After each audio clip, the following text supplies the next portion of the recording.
ગુજરાતની સ્થાનિક સ્વરાજની ચૂંટણીના પરિણામને 20 દિવસ જેટલો સમય થઈ ગયા બાદ નગરપાલિકાઓમાં હોદ્દેદારોની વરણી કરાઈ હતી। સૌરાષ્ટ્રથી લઈને દક્ષિણ ગુજરાત, મધ્ય ગુજરાતથી લઈને ઉત્તર ગુજરાત સુધીની 84 નગરપાલિકામાં જીતેલા ઉમેદવારોને હોદ્દો આપી દેવાયો છે। મોટાભાગની પાલિકાઓમાં ભાજપનો ભગવો લહેરાયો ત્યારે સામાન્ય સભા બાદ નગરપાલિકા હોદ્દેદારોના નામની જાહેરાત કરવામાં આવતા કાર્યકરો અને હોદ્દેદારોમાં ખુશીની લહેર વ્યાપી। નગરપાલિકાના પ્રમુખ ઉપપ્રમુખ બનતા તેમનું આગેવાનો દ્વારા ફૂલહાર પહેરાવીને મોં મીઠું કરાવીને અભિનંદન આપવામાં આવ્યા હતા।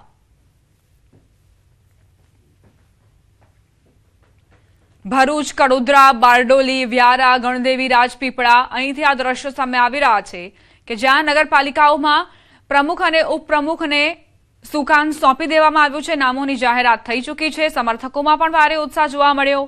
જે હોદ્દેદારોને પદ આપવામાં આવ્યા છે તેમનામાં પણ ખુશીની લહેર વ્યાપી। ફૂલહાર પહેરાવીને અને મોં મીઠું કરાવીને તેમનું સ્વાગત કરવામાં આવ્યું।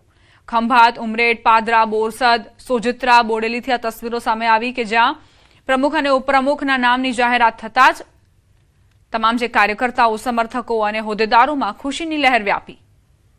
પરિણામના લગભગ 20 દિવસની આસપાસ આ જે પ્રમુખ ઉપપ્રમુખ છે તેના નામોની જાહેરાત થઈ છે।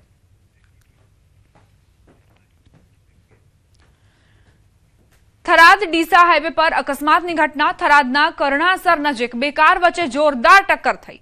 ભયાનક અકસ્માતમાં એકનું મોત નીપજ્યું, એકને ઈજા પહોંચી। લાખણી બાજુથી આવી રહેલી કારે અકસ્માત સર્જ્યો। બંને કારનો બુકડો બોલી ગયો। હાઈવે પર લોકોના ટોળા ઉમટી પડ્યા। 108 દ્વારા ઈજાગ્રસ્તોને હોસ્પિટલે ખસેડાયા। બનાવને પગલે થરાદની સરકારી હોસ્પિટલમાં સંબંધીઓ ઉમટી પડ્યા છે। થરાદમાં અકસ્માતની ઘટના બની છે। બંને કારનો કઈ રીતે બુકડો બોલી ગયો તેના દ્રશ્યો સામે આવ્યા। હાઈવે પરના આ દ્રશ્યો છે કે જ્યાં બંને કાર વચ્ચે અકસ્માત સર્જાયો। લાખણી બાજુથી આવી રહેલી કારે અકસ્માત સર્જ્યો હોવાની જાણકારી છે અને આ ગમખ્વાર અકસ્માતમાં એક વ્યક્તિ મોતને ભેટ્યો છે જ્યારે એક વ્યક્તિને ઈજા થઈ છે।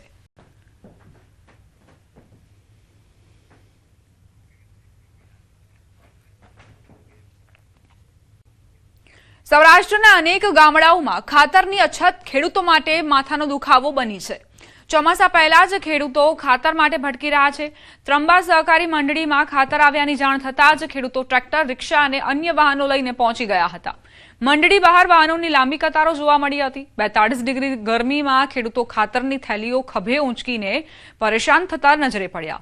ખેડૂતોનું કહેવું છે કે જરૂરિયાત પ્રમાણે ખાતર નથી મળતું। જેટલી જગ્યા છે ને એટલી ખાતરની થેલીઓ નથી મળતી અને તકલીફ એ છે કે જેટલા અત્યારે એવી સોલ્ટેક્સ છે તો ધિરાણ ઉપાડતા હોય એને દે, ધિરાણ ન ઉપાડતા હોય એને ન દે તો લાઈનમાં બધાને રહેવું અને પૈસા દેતા છતાં ખાતર ન મળે। ફૂલ અછત છે અત્યારે, ખાતર મળતું જ નથી। અહીંયા ઘણો ટાઈમથી ગાડી આવી આ મંડળીમાં, ફૂલ હેરાનગતિ। આ જો અત્યારે કેટલા ખેડૂત આવી ગયા છે। ખાતરની તકલીફ તો પૂરેપૂરી છે ખેડૂતને, ખરેખરની છે। ખાતર દેતા જ નથી, આવતું નથી ખાતર એને શું કરવું। હાલત ખેડૂતની તો બીજી ભાતની હાલત છે। ખેડૂતને તો અધોગતિ છે ખરેખરની। ખેડૂતોનો આરોપ છે કે લાંબી રાહ જોયા બાદ પણ પૂરતા પ્રમાણમાં ખાતર નથી મળતું। ખેડૂતો હાલ ખેતરમાં ખાતર નાખવાની તૈયારીમાં છે પરંતુ અછતના કારણે મુશ્કેલી વધી રહી છે। ચોમાસાની સિઝન શરૂ થાય એ પહેલાં જ ખેડૂતોની મુશ્કેલી શરૂ થઈ ગઈ છે। અત્યારે જે ખાતર વાવવાનો સમય છે એવા સમયે જ અત્યારે ખેતરો છે તે ખેતરોમાં ખાતર જોવા નથી મળી રહ્યું। ખેડૂતોને પૂરતું ખાતર ન મળતા જે ખેતી કામ છે તે ક્યાંક અટવાયું છે। ખેડૂતોને કેવી મુશ્કેલી પડી રહી છે આપણે ખેડૂતો પાસેથી ને જાણવાનો પ્રયાસ કરીશું। આ શું કહેશો, અત્યારે ખાતર વગર કેવી તકલીફ, શું સમસ્યા? ખાતર અમને 6 થેલી જે મળવું જોઈએ એ જગ્યાએ ત્રણ થેલી આપે છે તો એમાં અમારું કાંઈ થતું નથી ને અમારે પૂરતું પ્રમાણમાં ખાતર મળતું નથી। અત્યારે પરિસ્થિતિ એવી છે કે આધાર કાર્ડ માગે, એકવાર આધાર કાર્ડ ઉપર લેવા, બીજી વાર એમ કે હવે તમને નહીં મળે, તમને આપી દીધું છે કે ખાતર નથી આવ્યું અને અત્યારે બધે બાટે છે પણ એમાં ખાતરની બહુ અછત છે। કોઈ કપાસ વાવવો, મગફળી વાવવી, અત્યારે એ સિઝન છે। કેટલા દિવસે ખાતર મળી ગાડી આવે? ગાડી આવી લગભગ 3-4 મહિનાથી ગાડી આવી છે બરોબર। હવે એમાં ખાતર આપતા જ નથી। અત્યારે જો સમયસર ખાતર ન મળે તો આવતા દિવસોમાં ચોક્કસથી તેમના ઉત્પાદનમાં પણ તેમને સમસ્યાનો સામનો કરવો પડી શકે છે। હાર્દિક જોશી, ન્યૂઝ 18 ગુજરાતી, રાજકોટ। હાલ ગોડાઉનમાં મર્યાદિત જથ્થામાં ખાતર છે. ખેડૂતોની માંગ વધારે છે, પરંતુ પુરવઠો ઓછો હોવાથી ખેડૂતો મુશ્કેલીમાં મુકાયા છે. ખેડૂતો માટે ખાતર, બિયારણ અને સમયસર વરસાદ ખૂબ મહત્વના હોય છે, પરંતુ ચોમાસા પહેલા જ ખાતરની અછતના કારણે ખેડૂતો ચિંતામાં મુકાયા છે. હાલ રાજકોટ સહિત સૌરાષ્ટ્રભરમાં એનપી ડીએપી ખાતરની અછત જોવા મળી રહી છે. જ્યાં પણ વિતરણ થતું હોય છે ત્યાં અત્યારે ખેડૂતો છે તે આવી જતા હોય છે. ખેડૂતોની ભીડ જોવા મળી રહી છે. ખાસ કરીને અત્યારે એનપી ડીએપી ખાતર છે તે વાવવાનો સમય થઈ ગયો છે, અને એવા સમયે જ ક્યાંક ખાતર છે તે પ્રમાણમાં ઓછું મળી રહ્યું છે. કેટલીક મંડળીઓમાં બિલકુલ નથી, કેટલીક મંડળીઓમાં આવી પણ જતું હોય છે, તો ખેડૂતો છે તે મોટી સંખ્યામાં આવતા હોય છે. ખેડૂતોને ભારે હાલાકીનો સામનો કરવો પડી રહ્યો છે. ખાસ કરીને જે રીતના અનેક ખેડૂતોનો પણ જે દાવો છે કે તેમને અત્યારે 5 થી 6 થેલી ખાતરની જરૂર પડતી હોય છે, એમની સામે માંડ જે છે એ 3 જેટલા ખાતરની જે છે તે થેલીઓ મળતી હોય છે. અત્યારે ખેડૂત છે તે હેરાન થતા જોવા મળી રહ્યા છે. હાર્દિક જોશી, ન્યૂઝ 18 ગુજરાતી, રાજકોટ. ચોમાસાને ગણતરીના દિવસો બાકી છે, ત્યારે રાજકોટના વડાડી ગામમાં વીજ તંત્રની ગંભીર બેદરકારી સામે આવી. ગામના અનેક ખેતરમાં ખુલ્લા અને નમેલા વીજ તાર અકસ્માતને આમંત્રણ આપી રહ્યા છે, જ્યારે કેટલીક જગ્યાએ વીજપોલ પણ ઝૂકી ગયા છે. ખેડૂતોના કહેવા મુજબ ખેતરમાં કામ કરતી વખતે તેમને સતત વીજ શોકનો ભય સતાવે છે. ભારે પવન કે વરસાદ દરમિયાન મોટી દુર્ઘટના સર્જાઈ શકે તેવી સ્થિતિ ઊભી થઈ છે.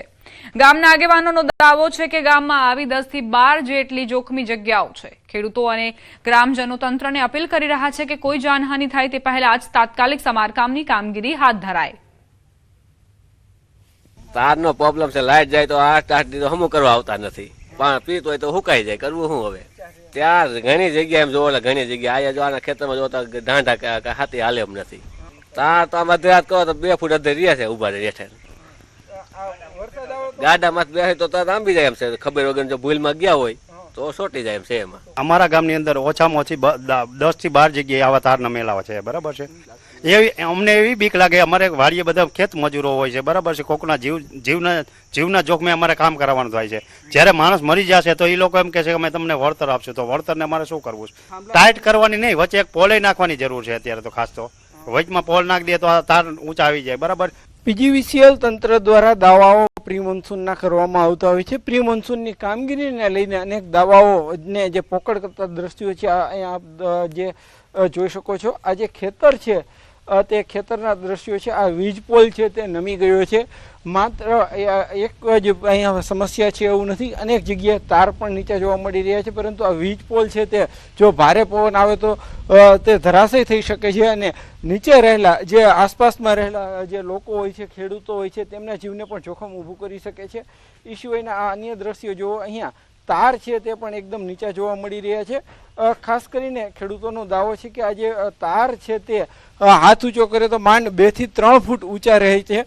આ એક જગ્યાએની અન્ય જગ્યાએ પણ આ જ પરિસ્થિતિ છે. આ ખેતરમાં આ જે તાર જે જોવા મળી રહ્યા છે તે તાર ઘણા નીચા છે, અને એમના કારણે જ જે ખેડૂતો છે તેમને નીચેથી પસાર થવા સમયે પણ ડર લાગતો હોય છે. આ દ્રશ્યો જોઈ શકો છો કે નીચેથી ખેતરમાં ગાડું પણ પસાર ન થઈ શકે એટલા તાર નીચે જોવા મળી રહ્યા છે.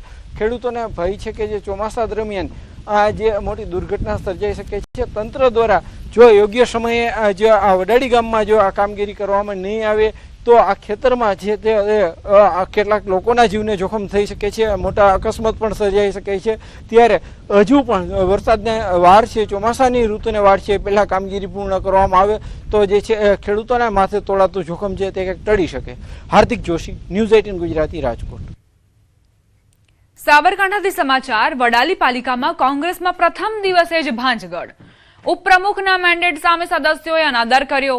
ઉપપ્રમુખની ચૂંટણીમાં કોંગ્રેસના 14 સભ્યોએ મેન્ડેટ વિરુદ્ધ મતદાન કર્યું. કોંગ્રેસે ઇમરાન મેમણને ઉપપ્રમુખ પદ માટે મેન્ડેટ જાહેર કર્યું હતું. કોંગ્રેસના 14 સભ્યોએ મેન્ડેટ વિરુદ્ધ અયુબ નાગોરીને ઉપપ્રમુખ ચૂંટ્યા.